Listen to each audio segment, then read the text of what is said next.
की टीम जो है ना बड़ा जद्दोजहद कर रही है इमरान खान साहब के लिए इंशाल्लाह। तो करनी है ना, बगैर तो इंशाल्लाह इमरान खान साहब जल्द इंशाल्लाह इंशाल्लाह। मिनिस्टर साहब के ऊपर कोई एतराज़ नहीं, आपका फैसला है, लेकिन शाह महमूद जैसे लोग और परवेज़ इलाही जैसे लोगों को छोड़ के मिनिस्टर साहब का इसके हवाले से इंतखाब करना, ये हिकमत क्या है, ये भी बताइए। यही मैंने आपको बताया ना जी कि वो जो इतने लोग थे जो हमारे बड़े पॉलिटिकल लोग हैं वो मुस्तकिल ओहदों पे बैठे हैं और वो मुस्तकिल ओहदों पे ही रहेंगे। वो उनको मुनासिब नहीं है कि उनको आप उठा के मुस्तकिल ओहदों से हटा के एक टेम्प्रेरी ओहदे पे ले आएँ। तो इसलिए इसका मकसद यही था कि हम ये एक तो साफ नज़र आ रहा है कि हम ये एक टेम्प्रेरी अरेंजमेंट कर रहे हैं और इसलिए हमारा ये मकसद नहीं है कि कोई ऐसा शख्स आए जिसको हम फिर बाद में हटाएं और वो फिर टेम्प्रेरी तौर पे आए। उनके बड़े अपने अपने जिम्मेदारियां हैं जो उन्होंने निभानी है और वो चूँकि परमानेंट नेचर की हैं, इसलिए हम परमानेंट नेचर वाले लोगों को किसी तरह से उनको नुकसान नहीं पहुंचाना। जफर साहब ये बताइएगा कि इंट्रा पार्टी इलेक्शन आप हफ्ते को कराने जा रहे हैं, एक तरफ हम ये देख रहे हैं कि तहरीक इंसाफ के कारकुन जब वो गिरफ्तार हो रहे हैं, झंडा नहीं लगा सकते, मूव नहीं कर सकते, एक्टिविटी नहीं कर सकते। एक सवाल तो ये पूछिए कि इलेक्शन करा कहाँ रहे, और अगर गिरफ्तारियां होती तो फिर वो कौन सी आप इलेक्शन कमीशन की डिमांड? देखिए हमारे जो इलेक्शन कमिश्नर हैं, चीफ इलेक्शन कमिश्नर और उनके साथ जो उनके दूसरे लोग हैं, वो पूरी तरह आइन के मुताबिक साफ शफाफ इलेक्शन कराएंगे।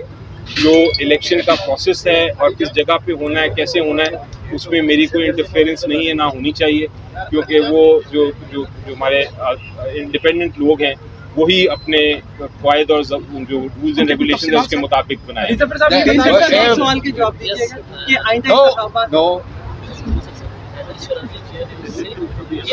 अरेंजमेंट दिया गया है, आप कह रहे हैं, लेकिन इमरान खान को अगर सजा होती है और वो चेयरमैन नहीं रहते, कानून और आइन के तहत वो नहीं बन सकते, तो उस सूरत में क्या होगा? ये मुकम्मल मुस्तकिल रहेंगे आने वाले दिनों में या कब तक है, इनकी डेट क्या होगा? देखिए जी, ये जो आपने सवाल पूछा, पहली बात तो ये है कि इंशाल्लाह ये केसेस जो हैं इतने, मैंने उनको एग्जामिन किया है, इतने वो उनके बेसलेस केसेस हैं, बेबुनियाद केसेस हैं कि उसमें ये कन्विक्शन अपहोल्ड नहीं होगी, लेकिन जब वो वक्त आएगा तब देखेंगे। आलिजा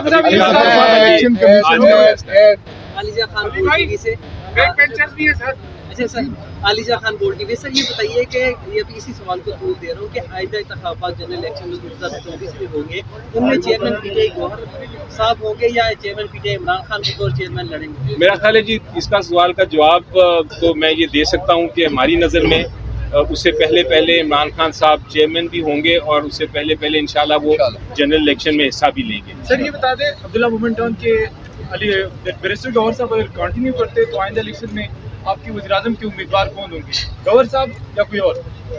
देखिए, वो तो बड़ा क्लियर है कि वज़ीर-ए-आज़म साहब इमरान खान साहब ही होंगे हमारे, उसमें कोई शक नहीं है। तो ये सवाल जो है ये आई थिंक आपने समझा नहीं कि मैंने क्या अभी गुफ्तगू की। अली जफर साहब, इलेक्शन कमीशन ने इंट्रा पार्टी इलेक्शन के साथ आपकी नेशनल काउंसिल को भी उड़ाया है, उसको भी एक्सेप्ट नहीं किया, तो नेशनल काउंसिल के इलेक्शन भी साथ होंगे क्योंकि इलेक्शन कमीशन कहता है उसके अलावा अगर हुए तो फिर एक्सेप्ट नहीं करेंगे।